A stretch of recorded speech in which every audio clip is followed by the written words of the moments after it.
रियासत से तय नहीं होंगे सियासत के फैसले, उड़ान तय करेगी आसमान किसका होगा। इसीलिए स्टूडेंट्स बोलता हूँ, पढ़ो, सीखो और समझदार बनो ताकि कामयाब हो। स्टूडेंट्स, आपके अंदर अगर है हौसला, है जुनून, है पागलपन, माँ बाप की फिक्र को फक्र में बदलना है, तो आइए आप सभी का इम्बॉर्डेंट कोचिंग सेंटर में तहे दिल से इस्तकबाल करता हूँ। हेलो स्टूडेंट्स, कैसे हैं आप सभी। उम्मीद करता हूं कि आप बेहतर होंगे और पढ़ाई के लिए 100% एफर्ट लगा रहे होंगे।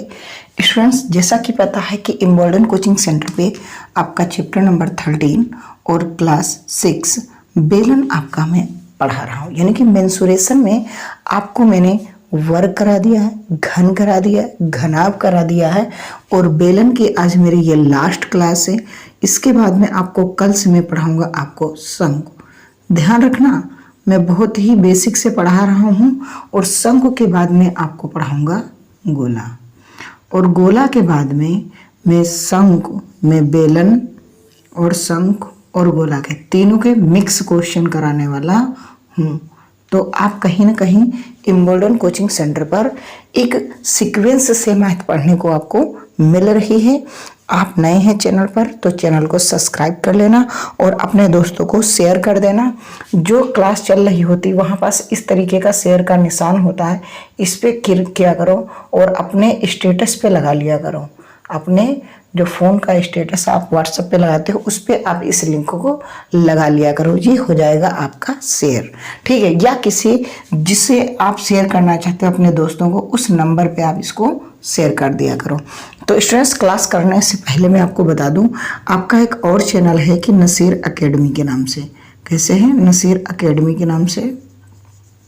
और यहाँ आपको छोटी छोटी जीके की जानकारी, मैथ की शॉर्ट ट्रिक, पजल जैसे सारी चीज़ें यहाँ पास आपको सॉल्व कराई जाती हैं। तो इस चैनल को भी आप सब्सक्राइब कर लेना तो बेहतर है आपके लिए। और मैं बता दूँ, बहुत ही ये आज अक्टूबर चल रहा है और अक्टूबर में आपको ये मैं अभी मेंसुरेशन पढ़ा रहा हूँ। इसके बाद में मैं आपको बड़ा ही टॉपिक पढ़ाने वाला हूँ, ट्रिग्नोमेट्री यानी कि त्रिकोणमिति। त्रिकोणमिति, ठीक है। तो आप मान के चलिएगा इस सप्ताह हम इसको सैटरडे तक ख़त्म कर देंगे और सैटरडे के बाद में आपका जो मंडे आएगा उस मंडे से आपको हम ट्रिग्नोमेट्री पढ़ाना शुरू कर देंगे। यानी कि वो टॉपिक पढ़ाऊंगा जो आपको ऑफलाइन में बिल्कुल ना समझ में आ रहे हो, या इसके साथ में एक आता है क्वेश्चन इसी से, सर्कल यानी कि वृत्तों का क्षेत्रफल, मैं उससे आपको पढ़ा दूंगा। तो आइए शुरू करते हैं आज की क्लास। और पहला क्वेश्चन आपकी स्क्रीन पर आज लेवल अप होगा, ध्यान रखना। हाँ, क्या कह रहा है? 35 सेंटीमीटर व्यास वाले बेलनाकार टैंक पानी से पूरा भरा है। यदि 11 लीटर पानी को निकाल लिया जाए तब पानी का गिरा स्तर ज्ञात कीजिए। यानी कि आप समझिएगा, एक ही इस तरीके का मेरा बेलन है, ठीक है। चलो मान लेते हैं, मानने में क्या जा रहा है, कुछ भी नहीं। हुआ क्या कि इसमें से हमने 11 लीटर पानी को लिया निकाल। जब पानी को निकाल लोगे तो ये स्तर कुछ इस प्रकार से नहीं आ जाएगा। बताओ, वो स्तर यहाँ तक पानी का नहीं रह जाएगा।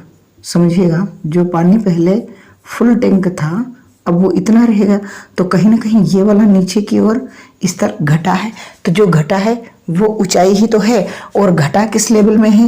ये सारे लेवल में। तो जब सारा काम घट रहा है तो मैंने कहा था इस कंडीशन में आपको आयतन निकालना होता है। याद है या नहीं याद है? बिल्कुल सर, याद है। तो आइए फिर हम शुरू करते हैं क्लास को। क्या कह रहा है कि बेलन का व्यास, सॉल्यूशन में लिखना, सॉल्यूशन में है ना, क्या है? बेलन का व्यास दिया है तो हम बेलन की त्रिज्या लिख लें। बेलन की त्रिज्या, अगर व्यास दिया है तो त्रिज्या क्या होती है? व्यास की आधी ही तो होती है। तो ये हो जाएगा 35/2 सेंटीमीटर। ठीक है सर, हो गया। लेकिन पानी आप कितना निकाल ले हो? तो पानी सर 11 लीटर निकाल ले हो। पानी आपने कितना निकाला है? पानी निकाला, ऐसे ले लो, निकाला गया पानी 11 लीटर, है ना। अच्छा, मैं आपको बता दूं कि 1 litre is equal to 1000 centimetre cube होता है। ठीक, ये आपको लिखना पड़ेगा। ठीक है सर। अच्छा, ये जो पानी निकला ये कहीं ना कहीं आयतन ही तो निकला है बेलन का, तो हम सूत्र लगाएंगे कि बेलन का आयतन, क्या, बेलन का आयतन,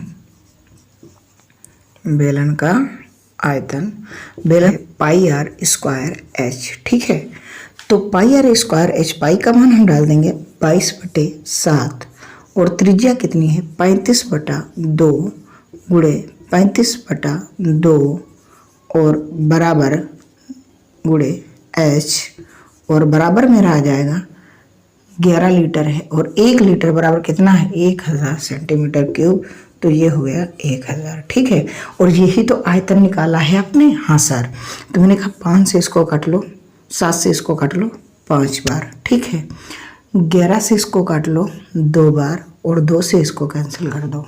ठीक, अब मेरे पास जो बचा है सर वो ये बचा है कि 5/2 गुणे में 35 गुणे में एच बराबर 1000। ठीक, अब हम क्या करेंगे, एच बराबर हम लिखेंगे तो ये हमारा हो जाएगा 1000 गुणा 2 बटे में 35 गुणे में 5। ठीक है, तो 5 से काट लेते हैं, 5 दूनी 10, फिर 5 से काट लेते हैं तो ये आ जाएगा 5 सतह 35, 5 चौके 20, यानी कि ये आ जाएगा 80/7।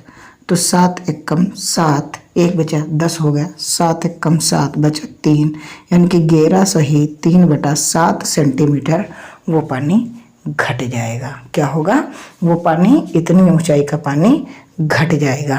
देखा लेवल, आज आपको लेवल में दिखाऊंगा। लेवल क्या होता है आज आपको देखने को मिलेगा। अभी तक आपकी नॉर्मल क्लासें हो रही थी, आज आपका लेवल है। 6 नंबर में क्वेश्चन पूछा जाएगा स्टूडेंट्स, आप बेहतर की तलाश में बेहतरीन को ना जाने दें। सवाल नोट डाउन कर लिया करें सभी लोग। ठीक है, समझाने में कोई कमी नहीं छोड़ूंगा, बाकी आपके ऊपर डिपेंड है आप कितना सपोर्ट कर रहे हैं। सवाल अगला देखिएगा, किसी बेलन के आधार की परिधि 6 पाई सेंटीमीटर है, बेलन की ऊंचाई तथा आधार का व्यास समान है, बेलन में पानी की मात्रा ज्ञात कीजिए। ठीक है, क्या कह रहा है, बेलन की परिधि आपको दे रखी है। क्या दे रखी है भाई साहब, बेलन की परिधि, बेलन की परिधि, बेलन की परिधि आपको दे रखी है। कितनी दे रखी, 6 पाई सेंटीमीटर। ठीक, आपसे कह रहा है कि आपकी जो ऊंचाई है वो व्यास के बराबर है, यानी कि मैं कह दूं जो ऊंचाई है वो 2r के बराबर है। 2r का क्यों, क्योंकि कोई भी बेलन होगा, कोई भी बेलन होगा उसकी त्रिज्या ये है और व्यास ये है, तो व्यास जो होता है वो 2 त्रिज्या के बराबर होता है। ठीक है सर, ये ठीक है।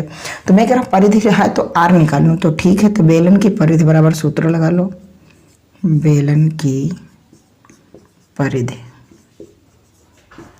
क्या होती है 2 पाई r, 2 पाई r जो आपको दे रखी है 6 पाई, तो पाई से पाई कट गया और 2 से 3 बार, तो r बराबर 3 आ गया। ठीक, तो मैं कह दूं ऊंचाई हमारी कितनी हो जाएगी, ऊंचाई हो जाएगी 2 × 3 = 6 cm। क्यों सर, क्योंकि ऊंचाई और व्यास समान है, ऊंचाई और व्यास समान है तो व्यास होता है 2r, है ना। तो यहाँ पास आपकी ऊंचाई है 6। अब क्या आपसे पूछ रहा है, बेलन के पानी की मात्रा। जब पानी की मात्रा पूछेगा तो कहीं ना कहीं पानी तो पूरे में भरेगा ना, जब पूरे में भरता है चीज़ें करके तो हम कहते हैं हमें आयतन की ज़रूरत होती है। तो बेलन का आयतन बराबर, बेलन का आयतन बराबर पाई आर स्क्वायर एच। पाई का मान डाल दें, ना डालें, क्यों सर, क्यों ना डालें ये बताओ। हमने कहा इसलिए मैंने कहा ना डालो क्योंकि r 6 है और त्रिज्या 3 है। कोई ऐसी संख्या नहीं है जो 7 से कट रही हो। तो जो 7 से नहीं कट रही होगी तो हम मान नहीं डालेंगे, हम पाई के पदों में ही आंसर दे देंगे। तो हम पाई को पाई रहने देते हैं। आर हमारे पास 3 है तो 3 गुणा 3, एच है हमारे पास 6, 6 18 54 पाई cm cube will be your right answer. ठीक है, हम झगड़े में नहीं पड़ेंगे, हम कोई आफत नहीं पालेंगे, हम पाई के पदों में ही आंसर दे देंगे और ये राइट आंसर होगा आपका। ठीक है, ये आपका राइट आंसर होगा। क्यों सर राइट होगा ऐसा आप बताइए। मैंने ऐसा इसलिए कहा क्योंकि कोई संख्या ऐसी कट नहीं रही है, क्यों हम दशमलव के चक्कर में पड़े। आइए आगे बढ़ते हैं, मजा आएगा इस बार। ओहो, ड्रम आ गई आपकी नीली वाली। ठीक है, अच्छा सेशन अच्छा लग रहा हो तो आप लाइक कर दें, अपने दोस्तों को शेयर कर दें। आप भी चैनल पर नए हो तो चैनल को सब्सक्राइब कर लें। ठीक है, सवाल क्या कह रहा, बेलन नुमा ड्रम के आधार का व्यास 35 dm यानी डेसिमल मीटर है। ठीक है, डेसिमल में, तथा ऊंचाई 24 डेसिमल है। वह केरोसिन से पूर्णतः भरी हुई है। 25 सेंटीमीटर गुणे 22 सेंटीमीटर गुणे 35 सेंटीमीटर आयत के कितने बर्तन बेलन नुमा ड्रम से भरे जा सकते हैं। ठीक, यानी कि जो आपको ड्रम दी है बेलन, उसके व्यास क्या है। बेलन का व्यास या बेलनाकार ड्रम का व्यास है, बेलनाकार ड्रम का व्यास भाई साहब कितना है, वो दिया है आपको 35 डेसिमल। तो हम इसको सेंटीमीटर में बदलेंगे तो 10 से गुणा कर देंगे, क्योंकि 1 डेसिमल बराबर होता है 10 सेंटीमीटर। तो ये आ जाएगा 350 सेंटीमीटर। ठीक है, आगे कह रहा है, क्या कह रहा है, आगे कह रहा है कि ऊंचाई भी दे रखी है। तो बेलनाकार के अगर ड्रम की हम ऊंचाई की बात करेंगे तो ये भी हो जाएगा 35 डेसिमल, और डेसिमल को अगर हम सेंटीमीटर में बदलेंगे तो ये भी हमारा हो जाएगा 350 सेंटीमीटर। ठीक है, ये हो गया। अब आपसे कह रहा है कि एक जो है आयतन का बर्तन है। अब बर्तन अगर ये बताओ, ये अगर आपको इस तरीके से दे रखा है कि 25 सेंटीमीटर गुणे 22 सेंटीमीटर गुणे 35 सेंटीमीटर, तीनों बेचारे डिफरेंट हैं, तो क्या मैं ये कह सकता हूँ कि ये क्या हो सकता है, बताओ। लंबाई गुणे चौड़ाई गुणे ऊंचाई, याद करो, पहली क्लास नहीं दूसरी क्लास को दिखा। हाँ सर दिखा। सबसे ज़्यादा कौन, 35, उससे कौन कम, या तो ये 22 हो सकती है या ये 25 हो सकती है। यानी कि ये हमारा घनाभ बन रहा है। क्या बन रहा है, घनाभ बन रहा है। तो इस घनाभ, तो ये घनाभ का आयतन ही तो लिखा है। तो कह रहा कितने ऐसे इतने घनाभ के उस बेलनाकार ड्रम से भरे जा सकते हैं। तो मैं कहूँगा कि आप बेलन का आयतन, क्या बेलन का आयतन, नहीं, कौन से भरे जा रहे हैं, किसको पिघलाया जा रहा है, बेलन नुमा ड्रम से भरे जा सकेंगे। ठीक है, तो पहले हम लिखेंगे घनाभ का आयतन। क्या लिखेंगे, घनाभ का आयतन गुणे संख्या यानी n बराबर हो जाएगा बेलन का आयतन। ठीक, तो इसका भैया क्या है आयतन, इसका तो दिया ही है 35 गुणे 22 गुणे 25 बराबर, बेलन का आयतन क्या होता है, सूत्र आपको याद होना चाहिए। अच्छा, गुणे में n है, यानी कितनी संख्या निकालें, इसका होता है पाई आर स्क्वायर एच। अब बताओ पाई का मान यहाँ पड़ेगा या नहीं पड़ेगा, पड़ेगा। क्यों, क्योंकि ऐसी आपको डेसिमल संख्याएं नहीं दी है। जो डेकोमीटर है, ठीक है, डेसीमीटर है, वो हमने सेंटीमीटर कन्वर्ट कर लिया है, और 35 है तो कहीं ना कहीं 35 7 से कटता है। तो हम यहाँ पास आपको अगर कह दें कि ऐसे सर लिख लो, तो आपको लिखने में कोई प्रॉब्लम नहीं होनी चाहिए अकॉर्डिंग टू मी, कि 22/7 आराम से आप लिख सकते हो। आर का मान है 350 गुणे 350 और ऊंचाई भी है 350, नहीं सॉरी, ऊंचाई तो यहाँ दे रखी है 24, कितनी दे रखी है 24, तो ये हो जाएगा 240। कितना हो जाएगा ऊंचाई 240। ठीक ठीक भाई साहब, 22 से 22 कट चुका है, 35 से एक बार 35 कट गया है, ये 10 आ जाएगा। ठीक है, और कुछ कट रहा है? मैंने कहा हाँ काट लेते हैं। 5 दूनी 10 और 5 25, 5 7 35 और 7 कम 7 यानी ये 10 हो गया। तो ये हो जाएगा n बराबर 2 गुणे 10 गुणे 240, है ना। तो 24 दूना 48 और ये डबल 0। ठीक, ये डबल 0। तो कहीं अभी बचा है कुछ कटने को क्या?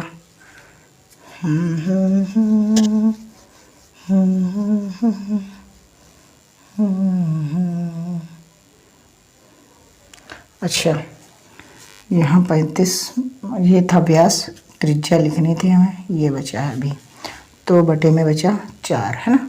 4 से इसको काट देंगे तो ये आ जाएगा आंसर आपका 1200। 1200 इतने घन में वो भर जाएगा। जो इतना बड़ा जो है व्यास से अगर ये बनाएंगे हम, तो 1200 बेलनाकार में क्या होगा, ये ड्रम का जो पानी है वो 1200 में जो है भर जाएगा। ठीक है, इतने जो है n निकल आएंगे ये। ठीक है, उम्मीद करता हूँ कि आपको बेहतर समझ में आया होगा।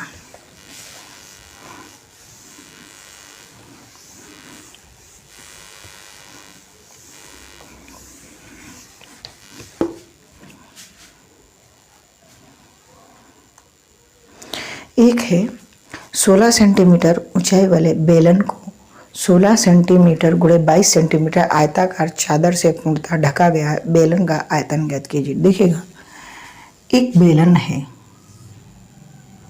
एक बेलन है और एक आयताकार चादर है। वो कितने हैं? 16 गुणे 22। ठीक, यानी कि 16 इसकी लंबाई है, चौड़ाई 22 है। ठीक है, और अगर इसको इस तरीके से इस पे अगर बेलन पे लपेटा जाएगा तो ये पूरी चादर जो होगी वो घूम करके कुछ इस प्रकार से बनेगी या करके? हाँ सर, बनेगी। तो ये जो पूरा क्षेत्रफल है ये कहीं ना कहीं इसके बाहर बाहर बनेगा करके गोल गोल। तो मैं ये क्या कह सकता हूँ कि बेलन का वक्र पृष्ठ बराबर आयत का क्षेत्रफल। क्या लिख सकता हूँ? बेलन का वक्र पृष्ठ बराबर, ठीक है, आयत का क्षेत्रफल। तो मुझे दे क्या रखा है भाई? बेलन की ऊंचाई दे रखी है। बेलन की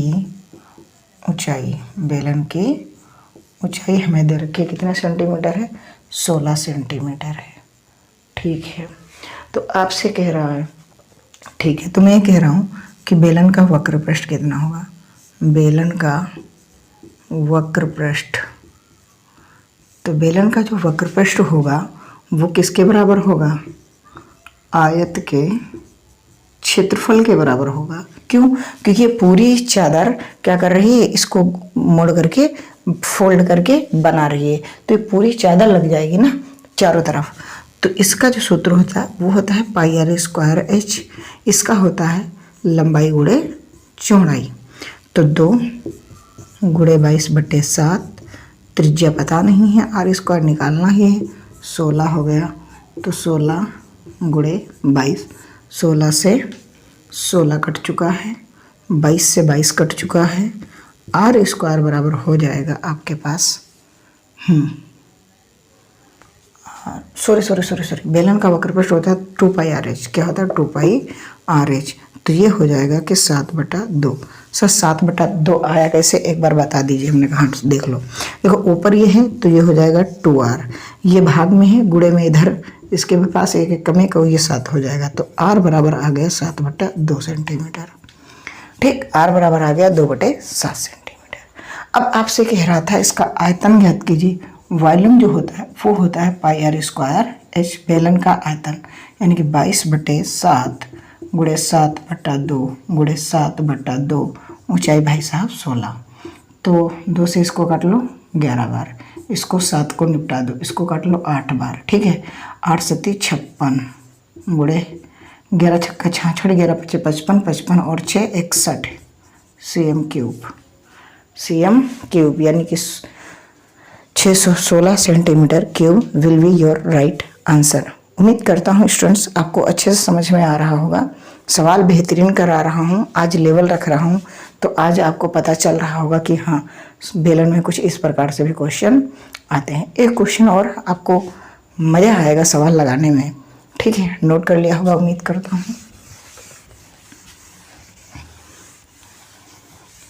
मैं जो पढ़ा रहा हूँ वो बेस्ट है। आज क्लास लास्ट है, कल से आपका शंख चलेगा। क्या चलेगा भाई साहब? शंख चलेगा, शंख। कल शंखनाथ बजेंगे, है ना।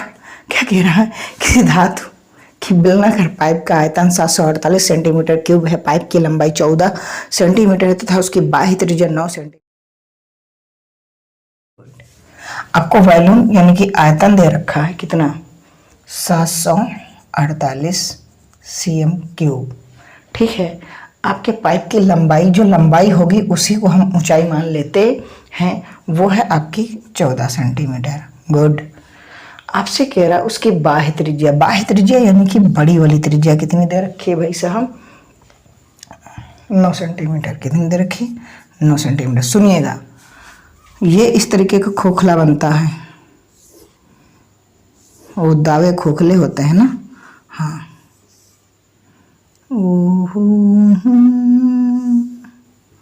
और ये इस तरीके से, ठीक है। नीचे भी बन जा रहा है ना, ये कुछ इस प्रकार से बनेगा।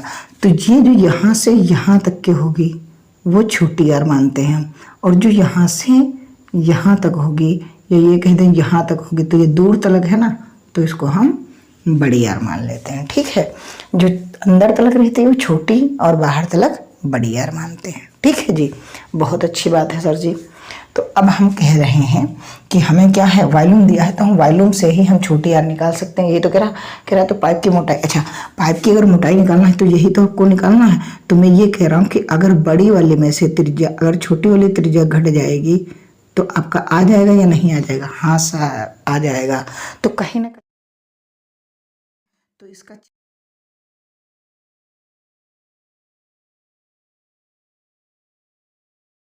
यही क्षेत्रफल यानी आयतन, वही तो आयतन ये दे रखा है हमें।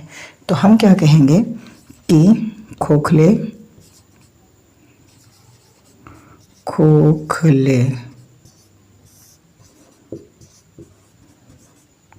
बेलन का